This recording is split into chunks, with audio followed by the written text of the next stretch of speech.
1, 2, 1, 2,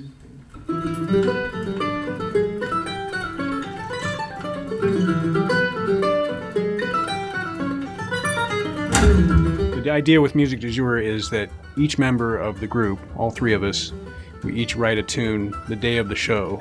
So you have to start writing it that day, and then you finish the tune by that night. One time I wrote a tune, I think it was about 20 minutes.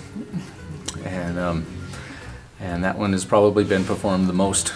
The shortest amount of time it's taken me to finish a Musique du Jour tune has probably been less than an hour, I would say. That's not ideal. I love having more time to sit in a quiet place. Whatever your experience is for that day, maybe that will help shape the tune that you write.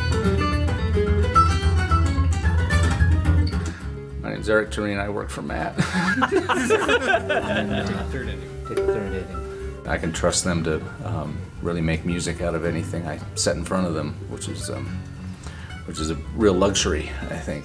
Writing music where you've got to finish it the day of the show, but doing it again and again where you can't repeat yourself. So you're trying to write something fresh every day, and so you're trying to explore what is possible for this trio configuration. You know, we've got mandolin, guitar, and bass, which seems pretty limited, but it turns out it's not.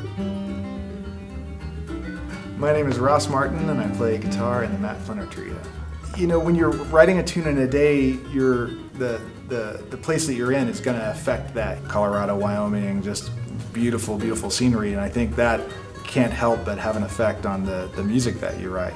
I would say that we're a bluegrass trio because we all have played bluegrass music. We all have that common ground of playing bluegrass. But especially because of this writing project, we've tried to expand what the mandolin, guitar, and bass trio can do. From the top, and then let's just run the head. How about that? And then we'll play. So what we end up playing is not necessarily bluegrass. It's probably closer to maybe chamber music. Stylistically, it's hard to pin down, but it's definitely the influence of all the things that we like, all the things that we listen to, all the styles that we perhaps have played. We've kind of discovered a sound, I think, that is unique to us. You know, listening to Miles Davis, I've learned a ton about how I like to phrase things. You know, I love the way he phrases things, and I feel like the space that can be in music is a really unexplored bit of territory sometimes in bluegrass.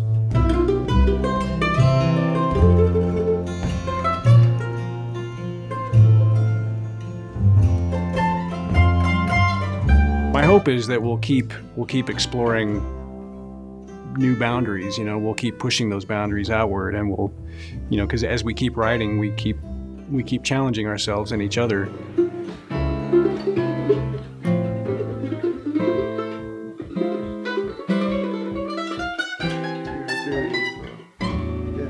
There's no key. It's just like shifting tonality. So you just play whatever.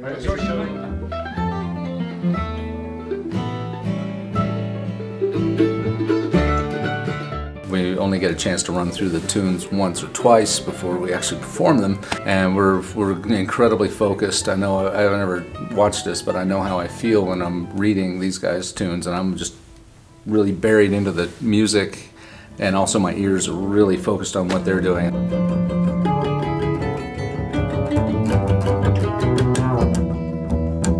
And so just trying to expand that envelope of what we can do, it would be fun to explore what does this trio sound like with a string quartet, or what does it sound like with a chamber orchestra, or, you know, or even a horn section or whatever. There's, you know, a lot that we could certainly expand on in the future.